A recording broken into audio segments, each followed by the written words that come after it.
Assalamualaikum warahmatullahi wabarakatuh. Waalaikumsalam. Sebelumnya Pak Ustadz, saya masih belajar dan banyak mau cari tahu tentang Islam. Jadi mohon maaf kalau pertanyaannya mungkin standar, cuman ini saya penasaran banget dari dulu. Ini masalah poligami. Kalau wah ibu-ibu di sini pada langsung gitu. Kalau yang saya tahu, yang saya yakini dari dulu, manusia itu kan diciptakan berpasang-pasangan. Lalu Hawa itu diciptakan dari tulang rusuknya Adam. Nah ini kalau masalahnya poligami, lalu kalau nikahnya sampai 4 itu sisanya yang misalnya namanya Siti, apa Susi, apa Santi itu tulang rusuknya dari mana itu Pak Ustadz? Terus sama kalau memang diperbolehkan asalkan bisa adil katanya gitu ya Pak Ustadz. Ini kalau menurut Al-Quran sendiri adil itu tolak ukurnya seperti apa Pak Ustadz? Karena kan kadang-kadang kalau Rasulullah mungkin kita tahu untuk adil pasti bisa, nggak mungkin nggak gitu kan. Tapi kalau suami yang manusia biasa, kadang istrinya aja setiap kali ngeliat mukanya istighfar gitu kan, banyak-banyak istighfar. Terus dia mau poligami itu gimana caranya Pak Ustadz ngomongnya? Baik. Makasih Pak Ustadz. Pertama bahwa hadis tentang khuliqatil mar'atu min dila', perempuan diciptakan dari tulang rusuk, bermakna kiasan. Tulang rusuk melindungi jantung atau jantung melindungi tulang rusuk? Tulang rusuk yang melindungi jantung. Perempuan itu tulang rusuk, laki-laki itu jantung.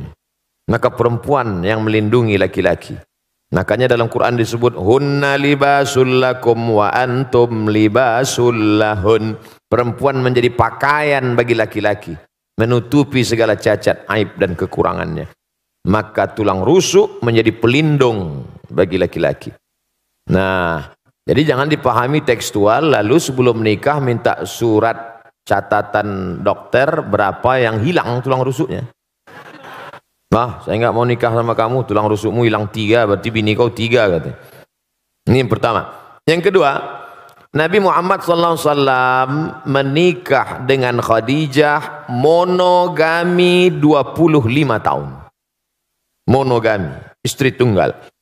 Baru poligami sekitar 10 atau 12 tahun. Mana yang lebih lama dalam kehidupan Nabi? Monogami atau poligami? Nampak jawaban serentak. Monogami. 3, ayat tentang turun fankihu ma tabalakum minan nisa'i masna, nikahilah perempuan 2, wa thulasa, nikahilah 3, wa ruba', nikahilah 4. Ayat itu nyuruh nambah atau mengurangi? Mengurangi. Karena dulu orang Makkah istrinya unlimited edition. Maka turun ayat ini untuk menyuruh kurangi. Maka yang saat itu bininya 10, dia pilih-pilih. Setelah fit and proper test, delete 6. Tinggalkan 4. Ayat ini dulu mengurangi, bukan menambah. Yang keempat, bahwa dalam Islam poligami adalah solusi emergency door. Karena ini kalau tidak dibuka pintu sebelah kiri ini, pesawat akan meledak. Nah, makanya ada di satu daerah seorang pergi kondangan, istri tua, istri muda bisa jalan. Maka orang heran, kenapa? Itu kok bisa gitu? Itu istri mudanya itu yang meminangkannya istri tuanya. Ditanya orang, betul ibu pinangkan? Iya. Kenapa ibu pinangkan? Daripada aku mati katanya. Ini suamiku ini 300 tenaga kuda ini kata dia. Ini solusi emergency door.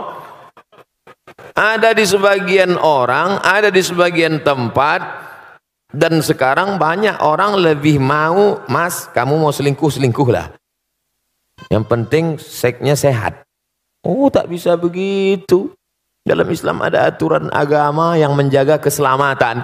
Islam itu datang menjaga 5. Hifzul aqli, menjaga akal. Jangan pakai sabu-sabu narkoba. Hifzun nafs menjaga diri, jangan bunuh diri, haram. Hifzuddin menjaga agama, jangan kotori akidah. Hifzul mal menjaga harta, jangan riba, jangan mencuri, jangan merampok, jangan merampas. Hifzul ard menjaga kehormatan, jangan caci maki, olo-olo, ejek. 5 menjaga. Kalau dengan poligami bisa menjaga, lanjutkan. Tapi justru menghancurkan, jangan. Oleh sebab itu maka ini dia tidak kaku seperti besi, dia seperti karet. Nah, ini yang saya sebutkan ini adalah pertimbangan-pertimbangan bagi yang sudah siap-siap untuk setuju menandatangani materi 6.000. Karena semua laki-laki ini tidak akan bisa menikah tanpa izin istri pertama. Sudah dilindungi oleh Negara Kesatuan Republik Indonesia. Ibu-ibu jangan takut, jangan khawatir. La takhaf, jangan takut. Wala tahzan, jangan sedih. Takbir.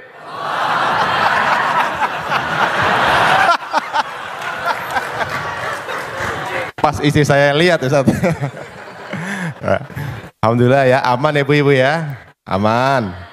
Baiklah, berikutnya kami persilakan Ustaz untuk pertanyaan yang dari kertas. Apa yang dimaksud punuk unta? Sebuah hadis yang diutarakan untuk wanita.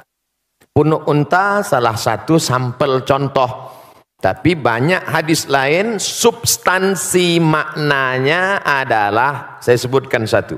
Ayat Quran bahkan. La yadribna bi arjulihidna. Janganlah memukul kaki ke lantai.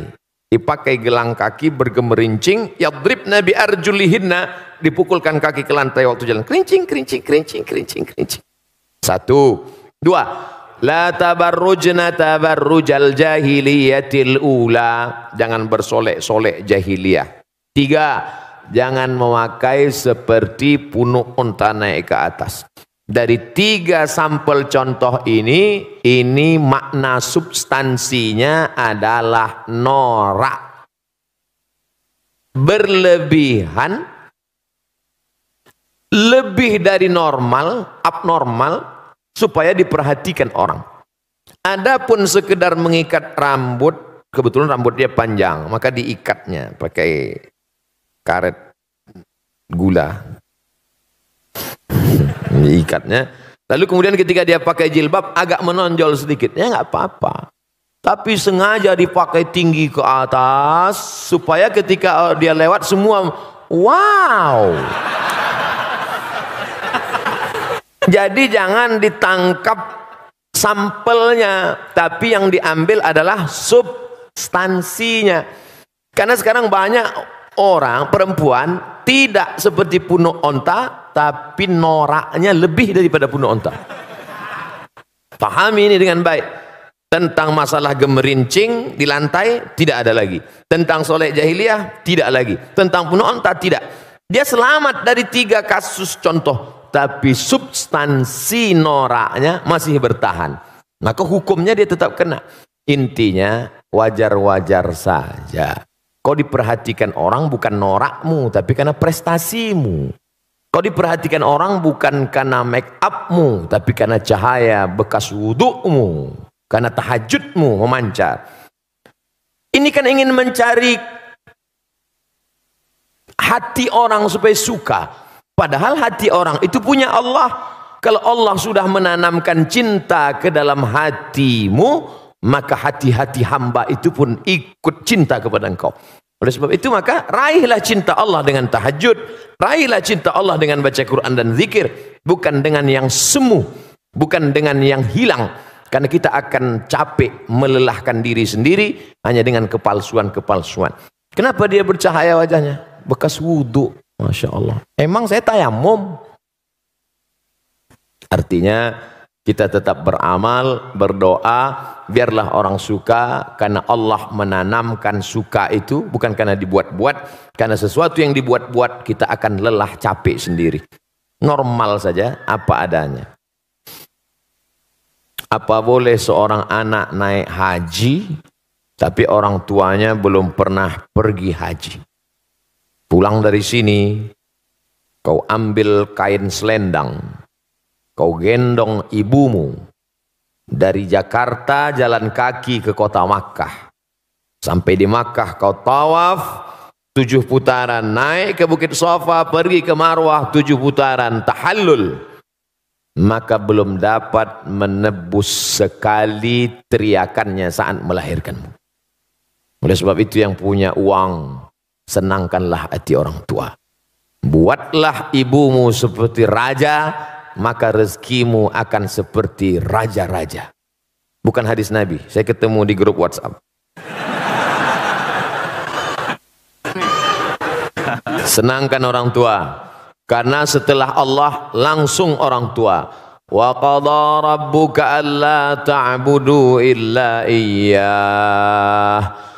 Allah mewajibkan engkau hanya beribadah kepada Allah. Habis Allah, wabil walidaini ihsana, berbakti kepada orang tua. Kalau masih hidup dia senangkan. Tapi saat tidak beruntung, saat sangat sayang pada ibunya, tapi ibunya sudah meninggal dunia, saat datang menjumpai Nabi SAW, ya Rasulullah, ummi matat, makku, ibuku, ummi sudah meninggal dunia. Apa atasaddaqu anha, kalau saya bersedekah pahalanya sampai tidak ke almarhumah? Kata Nabi, tasaddaq, sedekahlah wahai Sa'ad. Ayu sadaqatu afdal, apa sedekah yang paling afdal? Kata Nabi, saqiyul ma, memberi air minum. Idzan ahfiruha. Saat itu juga, saat ngobrol dengan Nabi itu, langsung saat pergi menggali sumur, wakafkan untuk almarhumah ibunya. Sudah meninggal dunia. Maka yang masih hidup, esok hari libur, bawakan makanan kesukaannya, belikan pakaian yang paling indah, tunjukkan kertas, mama, sudah kami daftarkan ONH. Alhamdulillah, tapi baru bayar DP 5%. Doakan supaya rezeki kami halal berkah. Saya sudah banyak berjalan, jauh berjalan, banyak dilihat, lama hidup banyak dirasa. Di balik kesuksesan orang-orang besar itu saya lihat, saya perhatikan, rupanya di ruang kamarnya ada gambar ibunya. Rupanya saat dia kata sambutan bercerita tentang ibunya, rata-rata kebesaran orang-orang hebat itu berawal dari doa ibu. Ayah juga luar biasa. Ummuka, ibumu. Ummuka, ibumu. Ummuka, ibumu. Saat Nabi ditanya, ayyun nas, man ahaqqun nas bi husni suhbati, siapa orang yang paling layak mendapatkan baktiku? Ummuka. Setelah itu abuka, bapakmu. Oleh sebab itu maka kalau masih hidup dia senangkan. Bisa memberangkatkan dia haji, Allah akan ganti berpuluh-puluh kali kau akan bisa ke tanah suci Makkah Al-Mukarramah, insyaallah.